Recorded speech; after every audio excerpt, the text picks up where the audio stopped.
Hello, everyone, and welcome to this year's Fall Call. I'm Bill Vlad. Some of you will see that on the bottom of the screen. I'm joined by two of my business partners, Jean-Pierre Interlino, who is residing himself in the fine province of Quebec, and Mark Stipe. We, though, are really pleased to be given the opportunity to have three great guests. Farhang Farid is a partner in the financial services consulting practice of E&Y. He focuses on technology advisory and implementation, and we're going to be speaking quite a bit about AI's impact on financial services. Thank you for being here. Good to have you on board. Laura Paglia is the president and CEO of the Investment Industry Association of Canada. You might know it as IIAC. It is the national association that represents investment firms that provide products and services to Canadian investors, both retail and institutional. And the IAC is a registered lobbyist federally, as well as in all of the Canadian provinces and jurisdictions. And Andrew Willis, a longtime member of this Fall Call, is a business columnist at the Globe and Mail, who's covered Bay Street for, oh, this has got to be an error. It says for 3 decades. I thought you were 29, Andy. I'm sorry. You thought it was 4 decades, but thank you. Thank you all for joining us today. We're going to jump right in, get the conversation going, and a reminder to the listeners that if you have questions, please put them into the chat bar. It would help if the questions were succinct, because we're going to have to read them as well as answer them. And if you can keep them related to retention and recruitment, which is the purpose of this call for the most part, that would also be very helpful. To get things started, maybe not on a positive note, but let's get it started anyway. Andy, love to get from you your thoughts. What's the temperament out there on the street right now? Oh, yeah, no. Look, let's try and be balanced. The temperament is bloody grim. I mean, Scotia took a whack at their workforce this week. They laid off in some of the traditional equity markets. You know, some of their energy bankers are out of work. Prior to that, Royal reduced their headcount. They overhired during the pandemic. BMO took their headcount down by about 4%. So you would think that you know, everybody is retrenching. On top of that, if you look at some of the global trends, they're also pretty negative. You know, inflation is still untamed. You've got turmoil at a couple of banks. Barclays lost their whole Canadian team. Credit Suisse, Silicon Valley Bank, they are basically out of business. So that all looks bad. The thing, though, that I hope we explore in this call is that there's also a huge amount of optimism. Sure, Credit Suisse has left Canada, but Jefferies has come into Canada. There is hiring taking place. A lot of the small boutique investment banks that I talk to, including a number of them that are purely advisory firms, they don't have, you know, the traditional equity sales trading desk. Those firms are thriving because they got very low cost basis and they're seeing lots of traffic, lots of M&A activity in traditional Canadian sectors like resources, and a lot of activity in emerging sectors like technology and healthcare. So there is a lot of capital markets activity, and I think that's a good thing.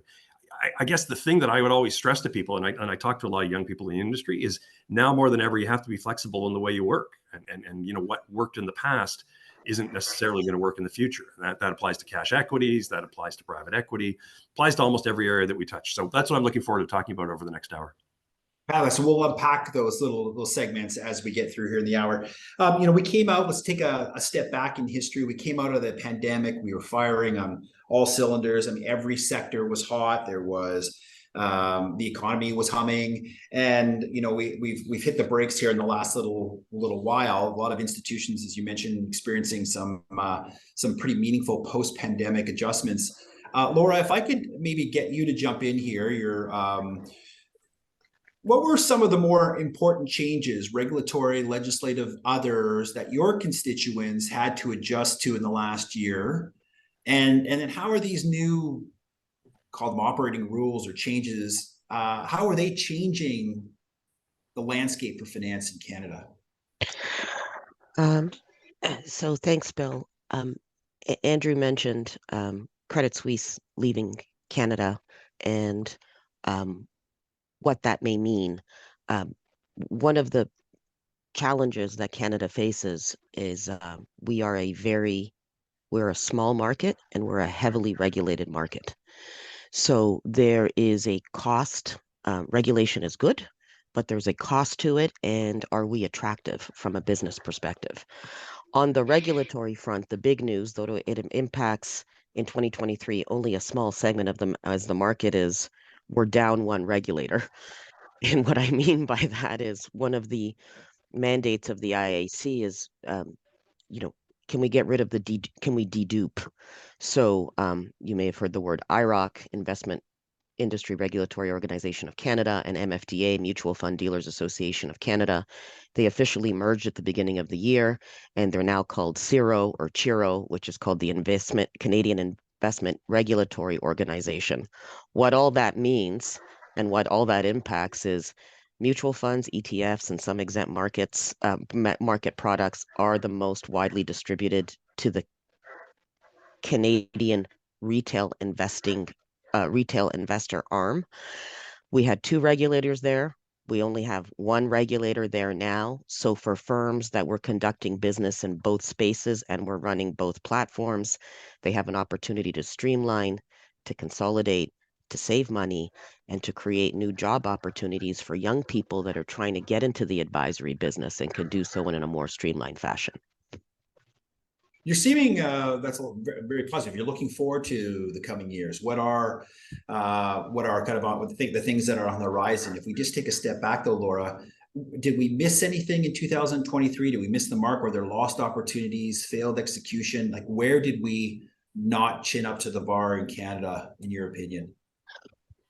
Well, probably the one of the most publicized misses, I'm going to use your word misses, would be what we saw happen in 2023 on crypto. Well publicized, lots of opinions as to why, lots of analysis as to why. What jumps to everybody's mind immediately is the collapse of FTX.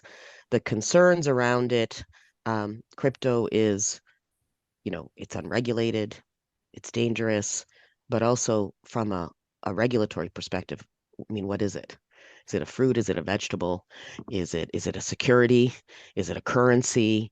Do we need a specific framework? These questions are going on globally. So we have many reputable market players globally and in Canada that won't get into that space. From a market perspective, is it short-sighted?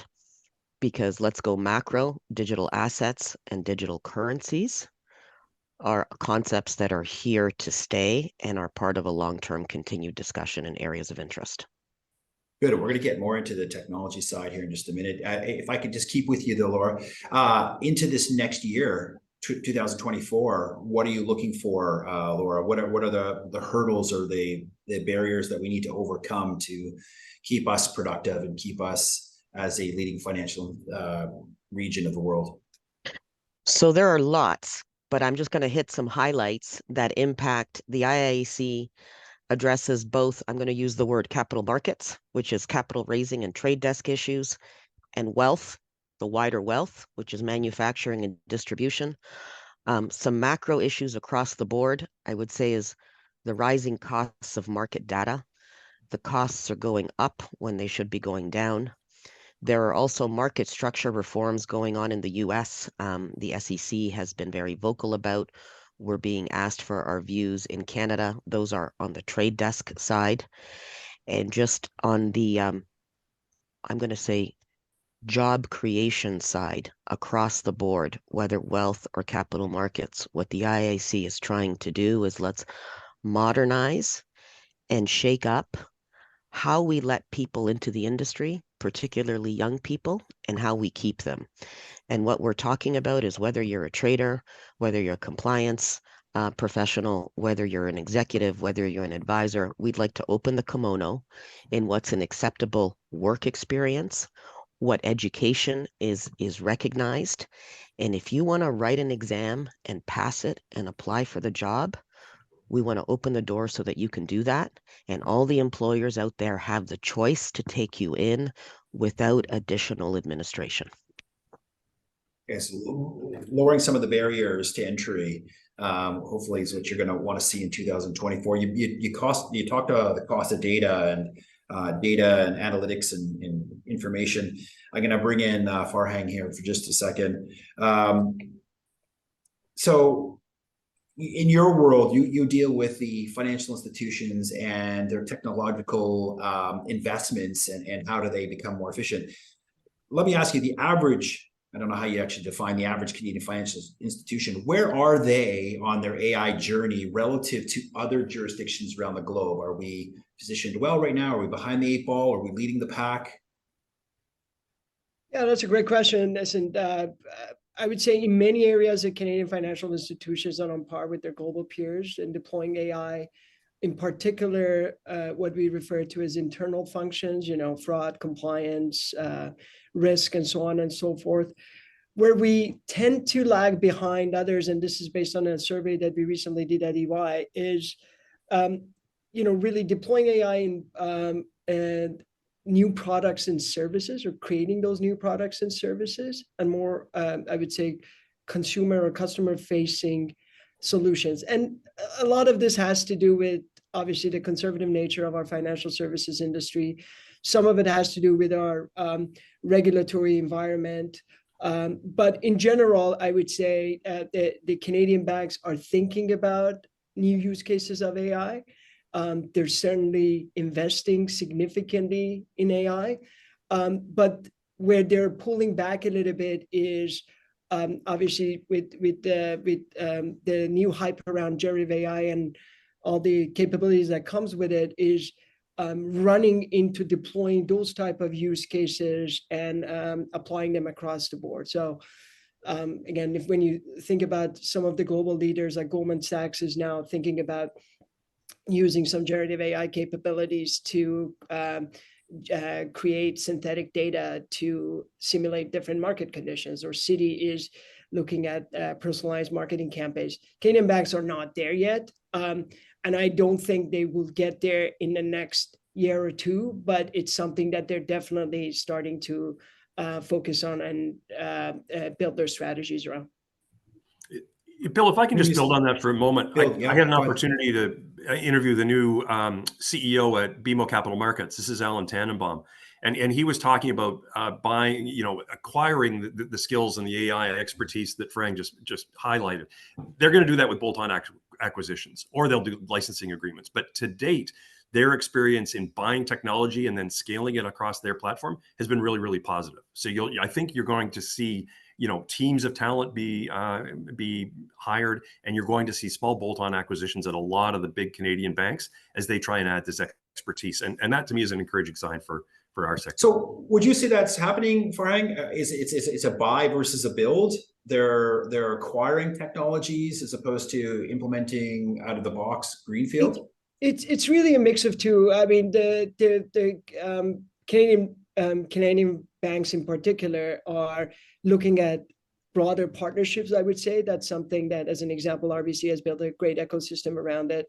Scotiabank is looking into opportunities around there. So building partnership with large providers is one way, and there are some acquisitions happening along the way as well. But for the most part, I would say the banks are still continuing to look at these type of technologies as something that they rather partner with others than actually, and building the capabilities in-house rather than acquiring companies. Okay. If there is a crystal ball on your desk, the next 3 years, and just take it because with technology, with AI, 3 years, it might as well be an eon, right? Where do you think it's going to be felt most in the financial markets, the investment of AI? And then if I could ask a two-part question, where are we spending our AI dollars today, and how is that going to change in 3 years? Yeah, I think, again, from a market perspective, there's two sides to this. There's an investment. Obviously, the financial services institution continue to play that investment role, and they're also consumers of these technologies. So, another recent study we did, indicated that the financial services just in the next year are planning to invest over $30 billion in AI technologies and related solutions. Specifically, where I see the shift is going to happen over the next little bit, as we get a little bit more comfortable with the whole concept of AI. And again, AI is not a new thing. I wanna indicate that up front. It's been in financial services industry since 1950s, 1960s in various ways.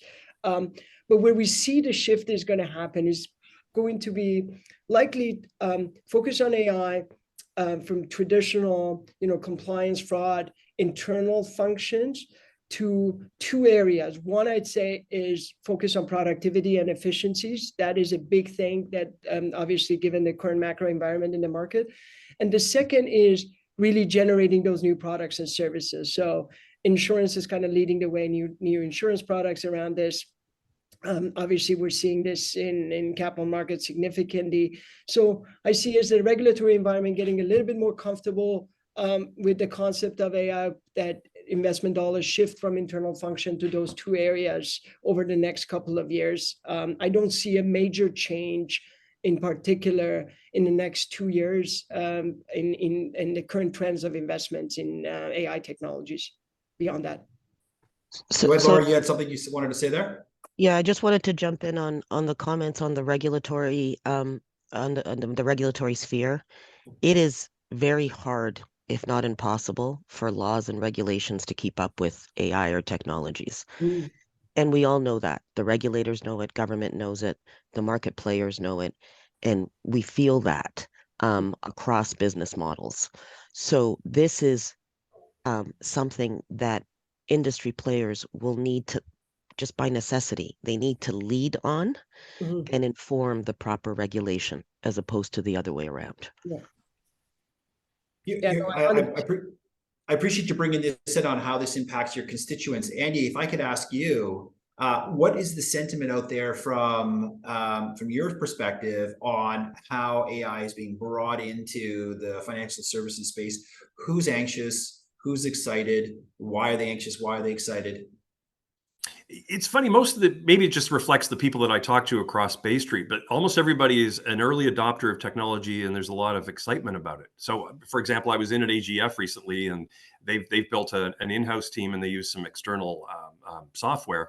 And the specific story they told me is that they had an idea that if you look for CFOs who are using certain phrases, including the phrase green shoots, that those CFOs in earnings calls will give you data on how on positive expectations. So anyways, they over the course of one night, they put together a piece of AI that could sort through thousands and thousands of earnings calls and spot these these little tiny nuggets that invariably meant the stock was going to outperform, or at least the financial results were going to be better than expected. And that piece of software, that piece of AI got created within 24 hours. And then in turn proved its worth by allowing AGF to pick better stocks. So I guess what I'm seeing, Bill, is a lot of optimism about the value of technology.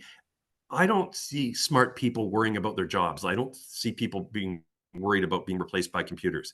I get that a little bit in my industry, in journalism, because there is some applications that we're already seeing in terms of just generating commodity type news. But in financial services, the people element of it is just being augmented by good technology. That's my impression. And Farhang's probably got hard data that backs that one way or another. No, I would 100% agree with that, Andy. And if anything, we see an increase in, the spirit of this call, an increase in focusing AI talent acquisition. So obviously, this is something that's been ongoing, but given the current availability of various technologies that everybody has access to, significant amount of computing for the type of applications that we just talked about, we see fast turnarounds, and where we see the challenge is having actually people to be able to execute on those use cases and implement those scenarios internally for many of these financial services. So if anything, I see an increase in demand in roles surrounding that AI ecosystem. There's definitely a positive attitude towards it. While there's some degree of nervousness, but that has to do around, again, compliance, regulatory risk, and those type of things, as Canadian financial services is always a little bit more cautious than others. Farhang, on that, I appreciate that that commentary. If you were to see the fog of AI starting to lift, what areas of the industry though are most susceptible to the efficiency that AI brings in and its impact on jobs in the space? Yeah, I would say the low-hanging fruit probably have to do with a lot of operations, back office operations. There is, when you look at the overall Canadian landscape, there's still a lot of manual task and labor that is spent or invested in managing that side of the house.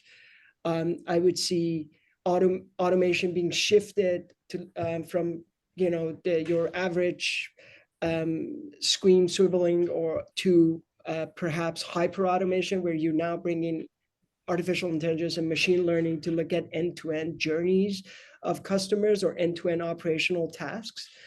That would be the first one. The other thing I would think that, and this is again not new, but I'd see that more personalization around communication and interactions with customer be a core area of focus in the next little bit, specifically on the retail banking side of the house. And then the last thing I would say, again, to Laura's point, I think in leading the industry through regulatory. So when it comes to things like KYC, AML, and so on and so forth, I think that's always an easy and safe spot for many financial institutions to deploy these technologies, and we'll see definitely a growth in those areas over and above the investments in AI they're making in those areas today. That was thanks. If I could just turn a little bit, I want to go back a whole year. Andy, we were talking at that time, many different subjects, but one of them we were talking about the work from home and the return to work. And we're seeing that very clearly in the scope of a lot of firms right now. How do you think that has changed over the last year? Where do you think we are right now? Have we moved up or down in terms of the productivity level relative to other jurisdictions as a result of our work from home culture? Certainly, Bill, there's more tension now around remote work than I think there was a year ago. Just as managers and employees trying to figure out what is the right combination to encourage productivity, to encourage creativity and innovation, and to encourage mentorship, while at the same time giving some of their employees some flexibility. I mean, the line that I think we were talking about last year, certainly it's the one that stayed with me, is Jamie Dimon at JP Morgan basically saying, look, if you only want to work in an office 3 days a week, that's great. Just don't work at JP Morgan. And I think that attitude still exists to a great degree on Bay Street. People want to bring people back to office, and there has been resistance. The law firms in particular a lot of partners work very effectively from home, and they're not coming in as often as they would like. And law firm leaders are struggling with that one. I guess the one thing I found significant recently, and I'm not sure if we reported on this, but I think it's quite public, is a number of firms are starting to measure, like if you are supposed to be at work at least 3 days a week, people are measuring that, the taps on, the elevator, the taps on the doors. And we're moving to that at the Globe and Mail. We're asking people to be here at least 2 days a week, if not more. And we're telling people we're going to monitor that. But I know a lot of the big fund managers are also doing so, and the banks. So I think the pressure to get people back downtown is very, very real. But you only have to look at, the concourses at lunch hour to know that a lot of people are not coming back. And there's a significant shift in the culture of firms to try and accommodate that, to try and make sure that things that I mentioned, like mentorship and culture, they are still being fostered in a remote environment. And that is not easy. You might have addressed it in that answer, but and I'm going to ask each of the panelists to kind of address this with their particular specialization or where their world is. That financial productivity, the production level, our competitive nature long term relative to other financial centers. And Andy, I'll start with you. What do you believe, other than the work from home chemistry? What else do we need to do to stay ahead of the curve and remain competitive in Canada? Well, I mean, against our greatest rivals in financial services, which is the Americans, we have a much more tolerance for remote. I mean, most people are back in New York City all the time. So that's just a reality. I'm not as aware of UK. I just have been to London or talked to a bunch of the British banks recently, but my understanding is that there is a much higher degree of workplace participation as opposed to remote work in the UK and in Europe. So, I mean, where are the overall stats on terms of how much productivity? That's still hard to measure. I know, speaking from personal experience, that the mentorship and the passing on skills and the collegiality that comes with working in a newsroom, that just doesn't exist when you're remote. And we are struggling to get people back into the office and try and maintain the level of partnership and collegiality that helped create some magic pre-pandemic. Farhang, Laura, do you have anything to add to that on what we need to do to remain productive in the years ahead? So I think Canada should be very focused on what I would call deregulation, cost benefit. The benefit has to outweigh the costs of everything that we add, and we have to look at what we take away to make this an attractive place to do business for Canadians and for others. On the return to work and the work from home, I think, you know, the coffee lines are getting longer, which we would put as good news, because the impact of just the real estate in the financial district in one city of Toronto has various domino effects. But our general strong sense is that we have been slower than others, and that it is of significance. There has been a growing intolerance for those who don't want to come back in the office, as I would say the market has gone from bull to bear, and that is expected. All right. Yeah, what I would say, just refer back to something Andy said earlier on the call. I think obviously with the news of some of these layoffs and cutbacks and so on and so forth, I think there's actually momentum in the market to, given the current macro environment, to look at under the hood and identify those productivity challenges and unlock some of those. So, you know, every financial services out there is looking at some of these ways of managing or restructuring their costs, restructuring their organization right now.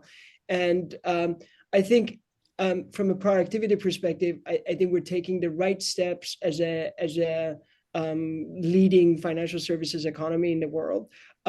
Obviously, that on its own is not enough. You know, we both Andy and Laura talked about, you know, obviously deregulation and bringing back people back to the office. I have the fortune to work in an industry that, you know, outside of those restrictions that we've had, we didn't really, it wasn't really a challenge for us, given the average age of the talent that we have and that camaraderie that requires delivery on some of these advisory work that we do. We are noticing some people more and more coming back to the office, and obviously the mandates are there. And I think that on its own is going to be a major contributor to the overall improvement of productivity. But first and foremost, I think is the opportunity on each financial institution to really look at their internal processes and you know, look for all the sand in the gear and take advantage of the time that we're living through. Okay, thank you for that, all three of you guys. All right, we've been wanting this question for a little while. Andy, I'm going to put it over to you. This traditional investment banking model that we have, it's really facing some headwinds, and the long equity asset manager is, I think, as you put it once, an endangered species. You've got the forward banks, the Credit Suisse, HSBC, or Greenhill, Lazard that are exiting Canada. Yes, there's some positives. Jefferies coming in. Who owns the future? Who owns the future in Canadian financial services? The big six banks. You know, look, we'd love to bash our banks, but they are actually extremely well run. There's lots of great careers at them, and you know, the oligopoly has basically won this battle. The number of times I've written about foreign banks riding into Canada and they're going to make these great inroads and they're going to change the world. You know, Citibank came and went. I mean, Citibank still lends here, but the number of foreign firms that were going to change the Canadian landscape, and then eventually went away quietly, tail between legs. It's been quite incredible. I guess the big difference that I've noticed in the wave now, and I tried to hint at this right off the start, is that there are groups of very smart individuals. I'm thinking of Origin and a number of small, traditional merchant banks, advisory focused. They're not driven by, and there's no conflict because they're not trading equities at all. They're not looking for the next underwritings. So those small partnerships are thriving. They're winning great roles on big transactions in mining and in energy and in tech.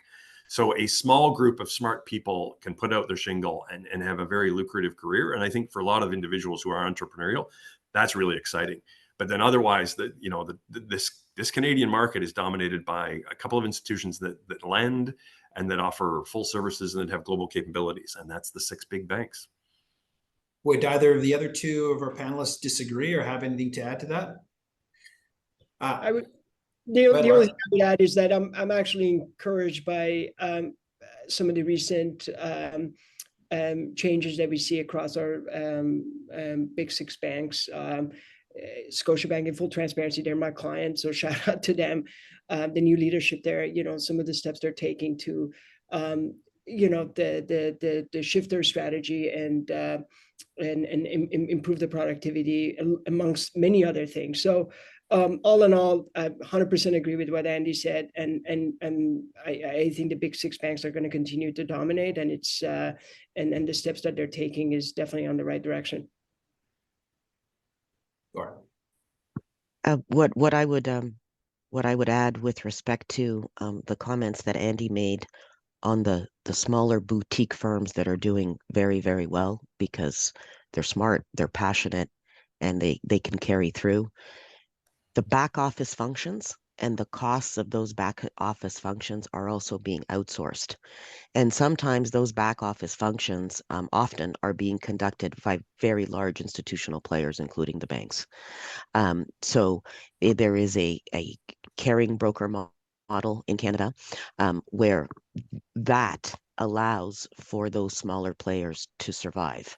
And it's very important. Also, when we go back to what I've said about regulation, it needs to be scalable.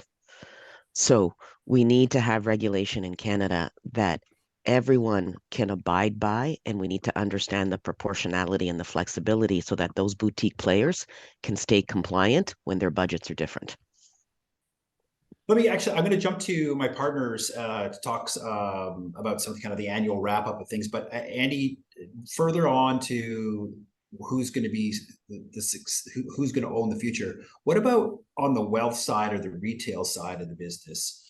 How is the health of those spaces within the banking model? Because it's such a large portion of some of their teams.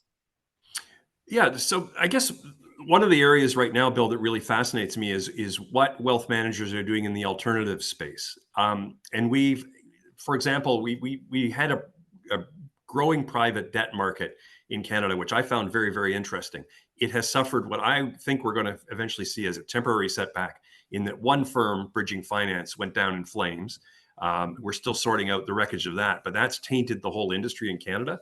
If you're a financial advisor in Canada, you're struggling right now to justify selling a private debt security to your customers because you're so concerned that another bridging could be out there. Crypto's got the same damage because for some reasons we all understand with FTX. But when I look at the potential for growth in the alternatives market, as wealth grows in this country, as people get a little more sophisticated, you've got secondaries, you've got private debt, you've got PE, which is now kind of a plain vanilla product because it's been around so long. But I see enormous potential in wealth for platforms to create alternatives that appeal to the masses as opposed just to the high net worth. And that to me is in a really exciting space, even with some temporary setbacks like the problems I just mentioned at Bridging. Awesome. Okay, thank you.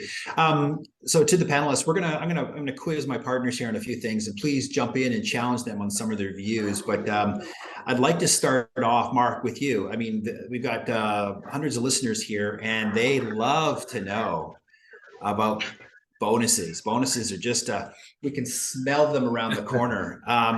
What are your thoughts? Maybe you could start off at high level, capital markets side, probably to begin with, and we can move into some of the other spaces. Probably not a surprise to many, but maybe you can summarize where we are with comp expectations for this year.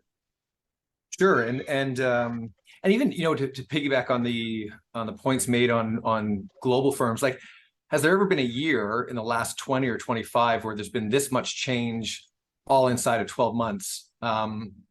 Even HSBC, the acquisition by RBC, like, I think among the global banks, whether it's Citi or JP Morgan, or firms with a big balance sheet, have pivoted their business to lending strategies or derivative strategies, so it's not necessarily going head to head against the Canadian banks, and in a losing race. And then on the bonus front, I think that the global banks basically took their pain hit last year, where the Canadian banks, the day of reckoning is upon us this year. We could talk about 2022, where M&A kind of carried the day for the Canadian banks.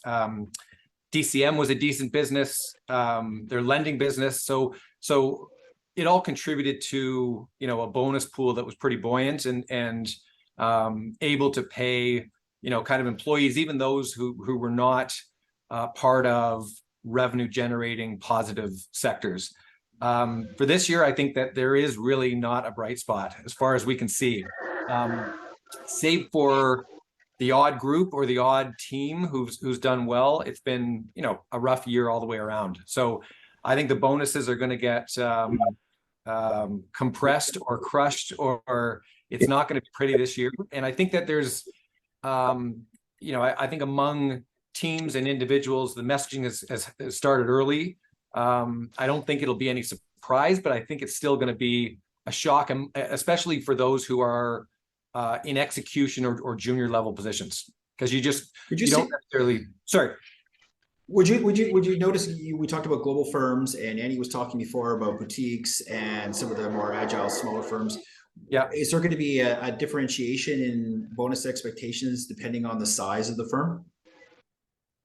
I think so. Absolutely. Like among the boutique firms, you're much more tethered to how the firm is doing in that quarter or that year.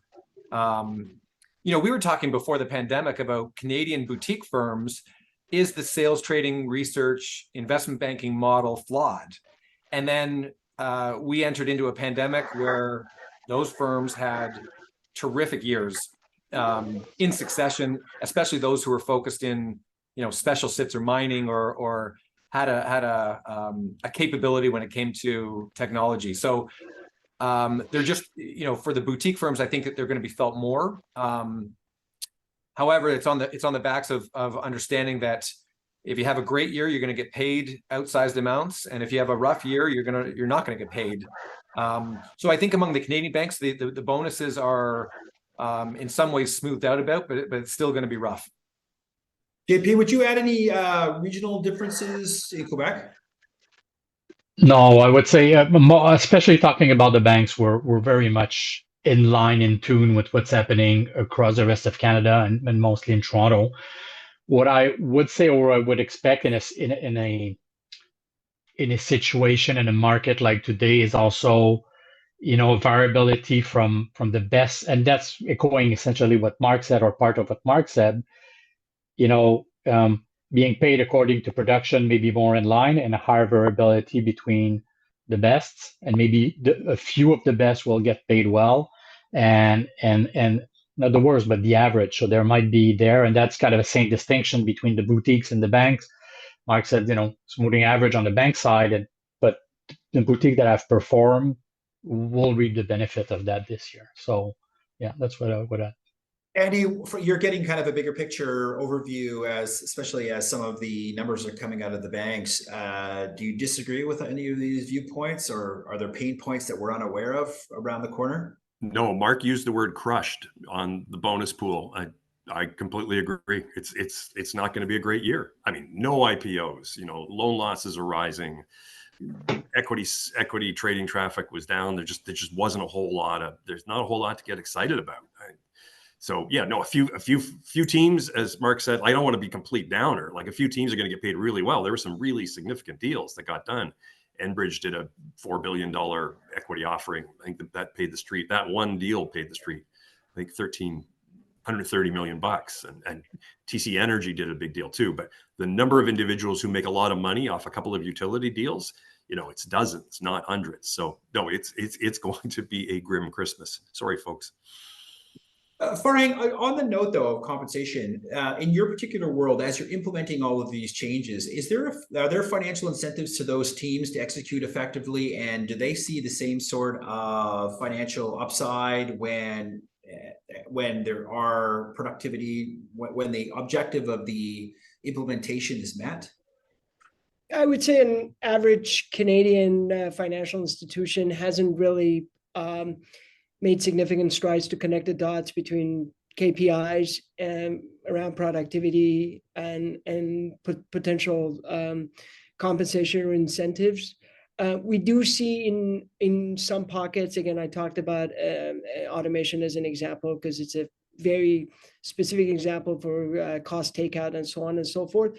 But I would say overall, they rely on the overall performance of the bank or financial institution, given the current market climate. Okay, JP, I'm going to go over to you for just a second. There has been, over the last couple of years, we've spent a great deal of time with our private equity clients, family offices, very de rigueur part of the space. It seems like they're popping up faster than Starbucks locations. And I think it's actually got a probably disproportionately larger change or investment in those products in Quebec. I think it might be part of the succession planning and the wealth that's been generated. But what are you seeing out there in terms of alternative investments and alternative platforms, like on the buy side, like family office, private equity, and the products that they offer to their clients? I think your question sums up well what we see, in a sense that there has been over the last year and coming, as well as we hear the appearance, the growth of family office and private equity funds or firms, smaller mid-market, not all focused on industry, on technology, but also on industry. Actually, most of them focused on industry, some of them focused on ESG. The fruit of families selling business, the fruit of decision makers or senior individuals or incumbents in the market in terms of individuals and brand name joining forces to manage money, because there's a desire to get money behind them.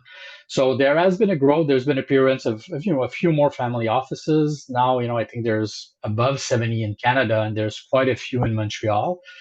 And some of their funds have now become, not family office coin, but private investment coin. And why? Or private equity coin. Why? Because there's outside investors. Some of the pension fund, as Andrew was mentioning, kind of private equity is now kind of plain vanilla. So you need more platform and you need the right investors behind. So there's money from the big funds here that are going there. So growth, it's tough to forecast growth far because, one or two makes a big difference in a market, but there are that are upcoming with good amounts of money. And, if we get back to our business, they attract talent. Why? Because there's money to be deployed. There's, platform acquisition through these investments. So it remains, and I'll let you kind of compare to Toronto, but in Montreal and the surrounding, it remains one of the area that has been, I would say, of growth.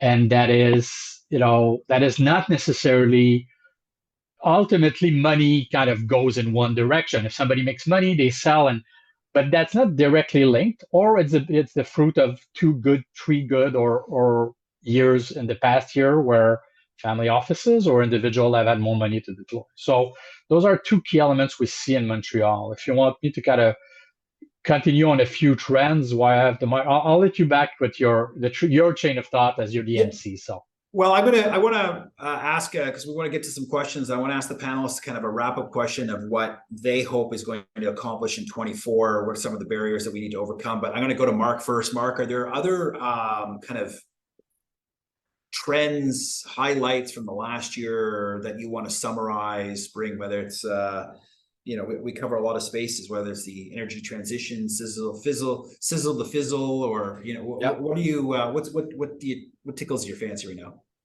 I think what we witnessed with the idea of family office is just the position itself has become more dynamic. What used to be, you know, you were a shepherd and you're managing a portfolio and basically don't bunk it up, I think has now become more a position of being thoughtful, being proactive. So therefore, it's generating interest from, you know, a higher level of talent. A level of autonomy, even family offices that are connected. There's larger pools of capital to work with. So I think there's just more going on in the space. I would say we didn't really touch on the corporates or on corporate development. That was something that was a really hot area, certainly during the whole pandemic. I would say this year, though, natural resources mining space has kept it rolling. Whether, you know, you name a large cap mining company domiciled in Canada, and they probably were either hiring or trying to hire corporate development talent. So, you know, and those seats are expensive, and it would signal that there is an appetite among certainly natural resources companies to do something external, whether it's by acquisition, whether it's just getting more aggressive with growth strategies, kind of all of the above. We didn't necessarily see any meaningful hiring activity in investor relations this year, where that was an area that was certainly hot. So, and to Andy's point earlier, from, you know, private credit, private debt, we were doing a lot of work in that space 24 months ago, 18 months ago, and that seems to have fallen by the wayside as well. Okay, good. Now, we feel terrible for those that have been laid off, and we're going to probably see more of that before it's done. But I want to give some good news to those who are out there job seeking. We can't make the equity markets. You can't flick a switch and turn it on. People have been looking for that switch for a while. We can't seem to find it. M&A, it ebbs and flows, but, you know, where do we hope we see changes in activity to bring kind of life back into growth mode in the markets? I'll leave it to any one of the three panelists to put their 2 cents into what do you hope is going to be achieved in 2024 as it relates to your constituents or your area of specialization. No one? Or I can jump in on, you know, from what we learned. Did we learn lessons from the pandemic, where in Canada, where it started, where all the hiring started, was deal activity obviously picked up. Teams were stretched thin. Truly, the high performers were so stretched that the position became more than exhaustive. You know, it was just something that was not sustainable. So you add in talent, and even, you know, again, I think for the most part, over the pandemic, despite Canada's best efforts, we didn't overhire near to the level of what happened in the US, really because there wasn't enough talent to really go around. As we now get to this moment, you know, if there are too many layoffs, we start to enter the same cycle all over again. If the deal activity picks up, if it does, you know, so when we see some of these layoffs, are we operating as if the markets are not going to turn? You know, because it's really, in terms of it by each category, it's as bad as it's been, and it's as bad of a year as we've seen in a very long time. But as soon as there is an uptick, you know, wheels start turning again, and there's going to be needed horsepower. So, you know, I think for those who are on the shelf, you know, I think for the most part, candidates who've performed or are good performers and got laid off, you know, there is a seat for that person on a go forward. It's going to take a lot of effort to find it, but it's certainly doable, and it certainly has to dovetail with an improved market activity. But I think, where do we go from here? It has to go up, doesn't it? What do you think, panelists? I'll jump in with a thought too. Like we have seen, there's been lots of companies that have failed, lots of struggles in different industries. This country though has also created some global champions over the last few years. I'm thinking of companies like Constellation Software and CGI out of Montreal, and even Couche-Tard, the corner store people. Canadian entrepreneurs, if given the right backing, can scale businesses globally, and I find that incredibly inspiring. And those Canadian businesses are being backed by Canadian financial players. You know, with these, the Canadian banks have successfully grown globally without blowing up. So if I had two wishes, it was that we got more Canadian champions and that globally things just got a little cooler, and that we weren't talking about a world where there's a war in the Middle East and a war in Europe. That the fact that my kids are growing up with that after we enjoyed relative prosperity and peace during our lifetimes is that's a bit discouraging. So our thoughts with all those individuals in war-torn countries right now, but also with Canadian entrepreneurs who can do things on a world stage. We are all behind you, even if we're writing critical stories in the Globe and Mail.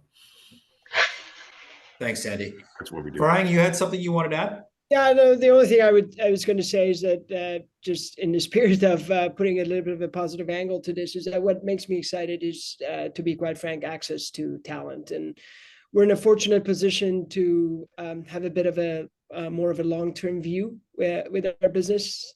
Obviously, day-to-day is important, but we continue to invest in that. And I think there is, considering circumstance, there's a ton of great talent now on the street that we may not have had access to in the past. And, you know, we're looking at growing in some areas that we can potentially have a, you know, flexibility for the long term. So that's one angle that I think is positive for anybody that's in the market and gone through an unfortunate circumstance right now. Thank you. Laura, do you have anything? I would say just for our members, the IAC, the 6 big banks are our members. We have large insurance companies, we have boutique players, we have all shapes and sizes. And it's, if you use the legalistic term, it's in the securities space. So I go back to what my theme has been, which is regulation. This area is so complicated that even people who have worked in it their entire lives can't fully articulate the rules and regulations that surround them. Almost every business decision that's made every day is somehow impacted, is a result of our regulatory system, and it's become innate. So the importance of stepping back from that and identifying where we want to be socially. So we use language in Canada like fair and efficient capital markets. Yeah, we want compliant markets. We want them to grow. Of course, we support our entrepreneurs. We need a system that allows that to happen in Canada. And I don't know that we can always meet that mark.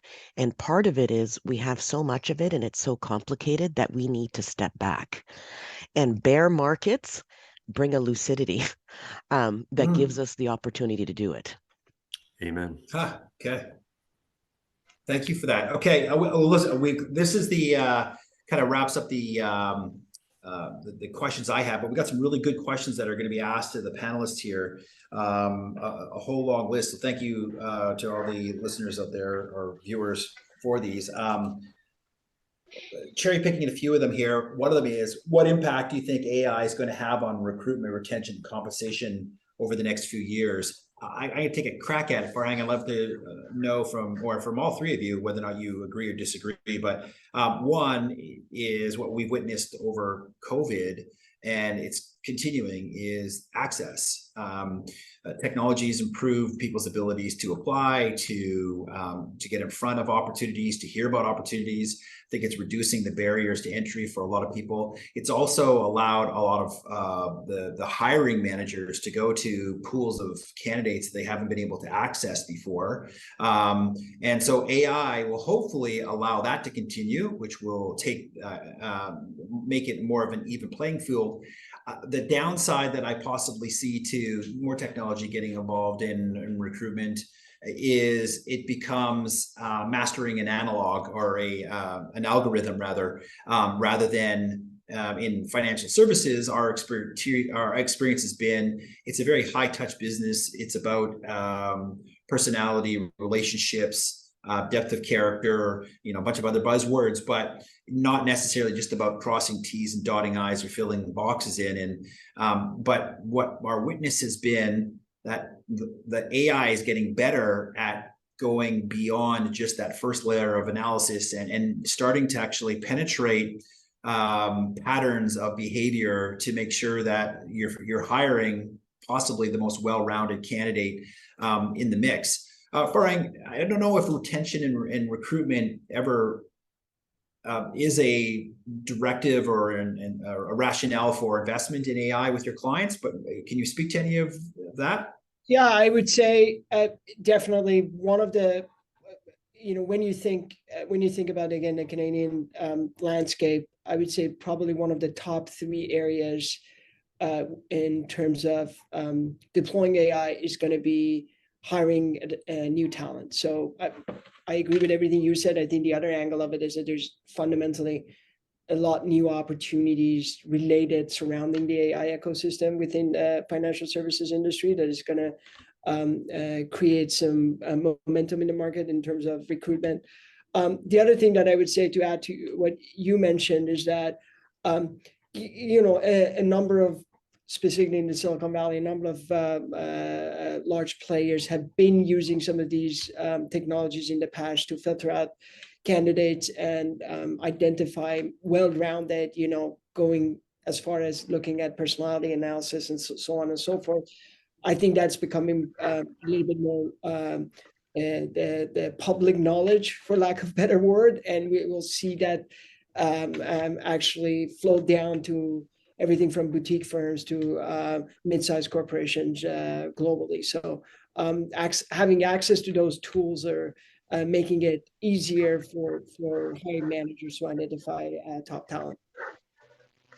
If I can just build on that for one second, we've had a very specific discussion at the Globe Mail this week around individuals on Canadian campuses, students at Canadian universities, who have said some interesting / stupid things about the Hamas-Israel conflict. And we are wondering what responsibility we bear in putting the names of those individuals, knowing that AI and other tools will be able to find those individuals for the rest of their lives, and that they may pay a price for saying something stupid at university. And all of us said stupid things at university. So it's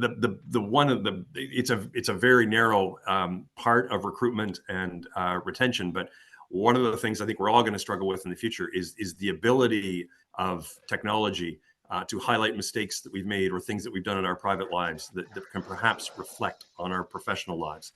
And if I was at York University Student Council right now, I'd be very worried about the repercussions of what I've said in recent weeks. Yeah, we hear that daily from our clients. The due diligence that they do is only getting more effective. And being able to reach into people's histories to find out any number of variables of their past, very important to, and if they're right before they hire. JP, did you want to add something to that? No, you're good. Okay. With the time we have probably time for one more, and that is the impact of technical skills as we evolve in the financial services space. We've got AI adding to that. Do you see an increase or need for technical skills, or are we going to be from a person's toolbox they bring into an opportunity, or are we going to be outsourcing the technical and the person is going to be brought in for more of the EQ relationship, human-to-human interaction? Very good question. I think it has a lot to do with the role that we're speaking of here, but macro level, would any of our Farhang or others want to speak to that? Listen, technology is going to be a tipping point of any transformation, and many of the Canadian global firms taking the opportunity right now in this macro environment to do that. So certainly being familiar, having knowledge of, and developing those skills is going to be critical. If you're now a business executive and completely blindsided by improvements in technology, specifically AI, I think you need to spend time and getting up to speed on that. So I only see the need for technology knowledge or grow, and candidates can differentiate themselves. The people side, the people skills, the relationship management skills, those type of things. I would say it's a little bit easier always to assess, and given the it's been traditionally the go-to assessment factor. But I would say technology is the one that's probably relatively a little bit more on the newer side, both on the tech and business side of the house. Eddie, I'm going to give you the last word. You are a man who asks a lot of questions as part of your job. Is there anything that you wish we would have asked here? We got the last question. Oh my goodness, Bill, as always, you've done a fabulous job of covering the landscape. I'm still stuck on what Mark said about the bonus pool being crushed. That was the one point in the conversation where I started scribbling notes madly. So let's just hope that when we gather again in a year's time, and I'd love to see all the panelists again, that we've got a bonus pool that is exploding to talk about. So yeah, that's great. There's my observation. All the best. Thank you. We agree. We share your sentiment. When the market is good, everybody is doing better, including those that are on the phone here. It's been a terrific fall call. Thank you so much to the three guests that we have here for spending your time with us. It is forever indebted. Be sure for the listeners, stay in touch. A good way to do that is to register for Bill's Buzz and follow us on LinkedIn. That way you're not going to miss a beat of the action that's going on here. Please take care of yourself. To the roads ahead. Take care, everyone. Thank you.